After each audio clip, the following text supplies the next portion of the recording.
Let us now estimate the power loss in the BJT device. So if the BJT is operating like a switch, it has the on state, it has the off state, it has the two transition states, on to off to on. So what are the power dissipations in these individual time periods and repeating every time period? So let us try to estimate the power loss, because power loss calculation is important if you want to design the heat sink. So let us draw the collector side variable waveforms with respect to time. So VCE and IC during the dynamic characteristic, we saw how it looks like. So let me split that into time zones. So you have the various time zones. Let me mark that. So this is the off state. We started with the off state, then there is a transition, then there is this on state, then again transition, and then there is the off state. So off to on transition, you had again two subdivisions, which is the delay time TD and the rise time TR. And then during the on to off, turn off transition, you have the storage time followed by the fall time TF. So these are the main parameters on the time scale. So let us now draw the waveform. We know how the waveform looks during the off state.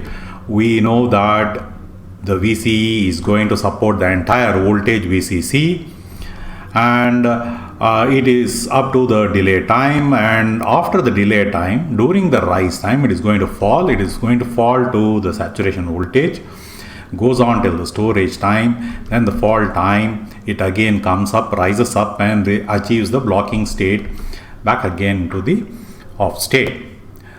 Likewise, the current waveform is 0 during the off state, and then after TD it is rising up, therefore it is called the rise time, reaches IC as determined by the external load resistor. Let us take the example of the load resistor in this case, and then after the storage time it falls again, reaching the off state. Now this is the collector current wave shape for a resistive load. Now what are the dissipations? The power dissipation is basically the instantaneous multiplication of the voltage in the current waveforms. So we have again some numbers here for that, numbers in terms of variables.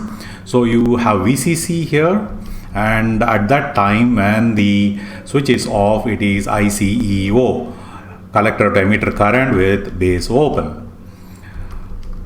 So here it is the saturation voltage VCE sat, here IC is maximum value, again here ICEO, and this is VCC. So we have the variables here, and this region and likewise this region, they are the off state, and therefore VCC into ICEO will be the dissipation during the off state. So off state power loss will be VCC into ICEO, but this is only during the off state, that is T off period. But if you want to take the time average, then it will be T off by TS. TS is the entire switching period. So this will be the off state loss.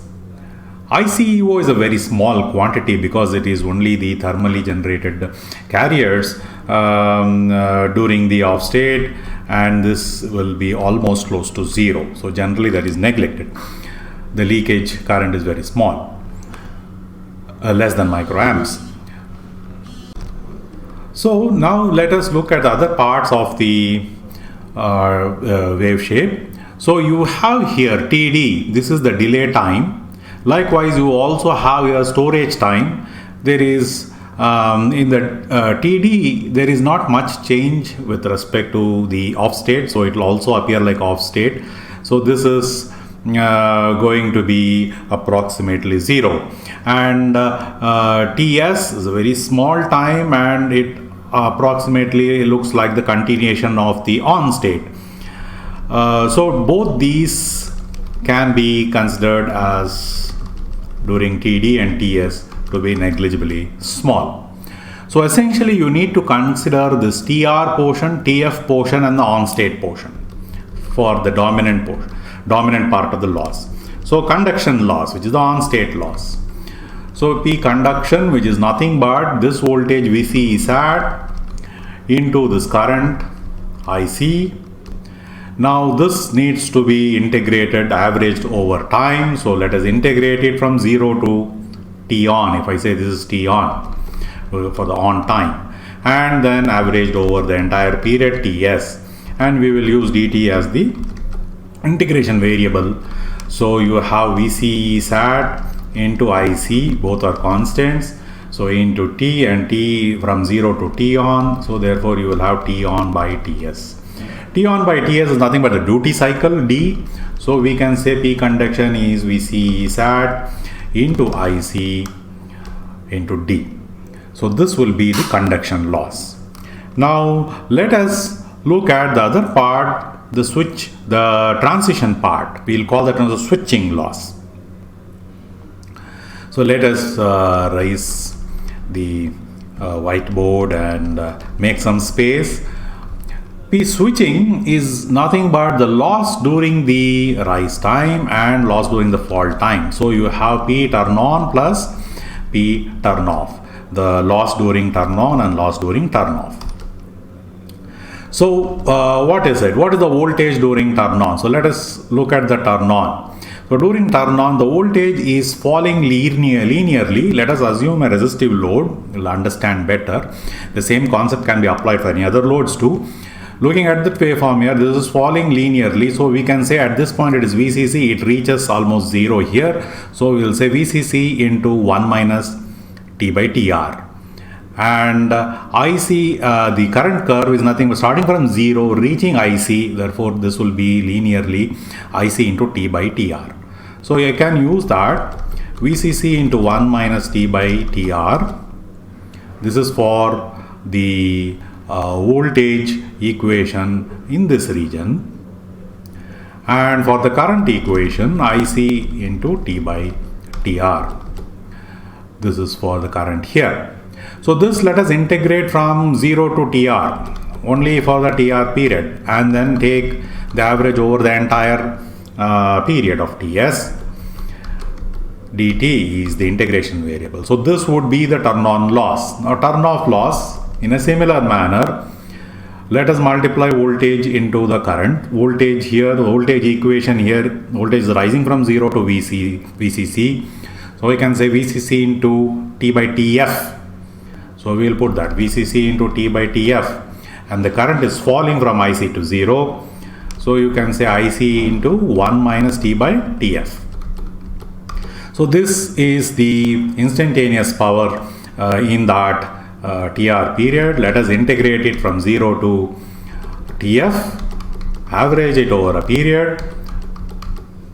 dt is the integration variable. So this would be the switching loss, summation of these two. So if you take VCC is constant, TR is constant, IC is constant, you have this T terms integrated, and then apply the limits 0 to TR here and 0 to TF here. You will have VCC into IC TR by 6 times TS. And very similar equation here, you will see VCC into IC into TF divided by 6 times TS. So we can simplify it further. VCC into IC, TS is there in both these parts. You can take it to the numerator as Fs, switching frequency. I'll put it as switching frequency. TR plus TF divided by 6.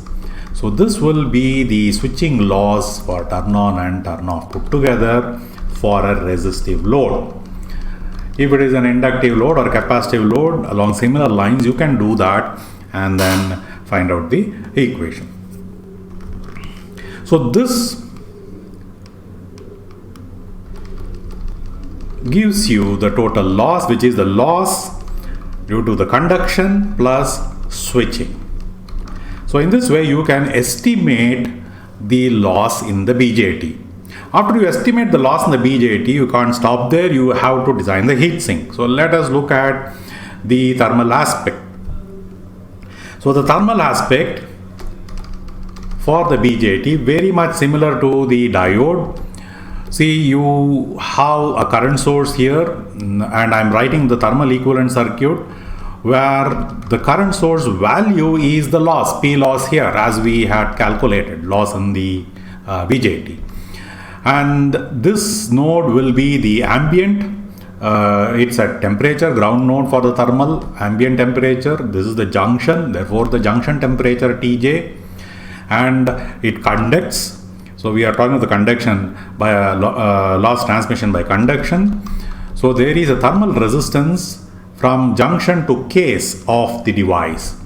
So R theta Jc, which will be given in the data sheet, and this will be case temperature. Then from case to sink, if we have to put a heat sink, and this will be the sink temperature. This is R theta case to sink. Then from sink to ambient. So R thermal sink to ambient. So the sink to ambient is actually the heat sink, which removes the heat from the case of the BJT to the ambient. So this basically is the heat sink part, and this is what you need to calculate and select.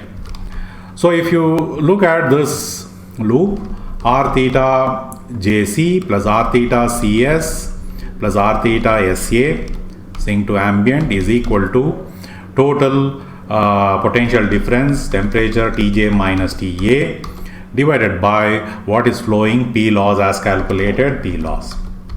So this is our governing equation for the thermal, and therefore R theta Sa, that is what you need to calculate so that you can select from the data sheet of the heat sinks.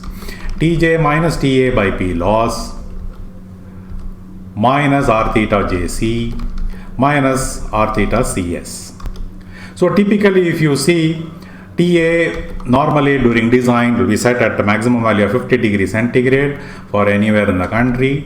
Tj don't exceed 120 degrees centigrade. Set it as the upper limit. P loss is calculated as we have calculated here for the device and for that application.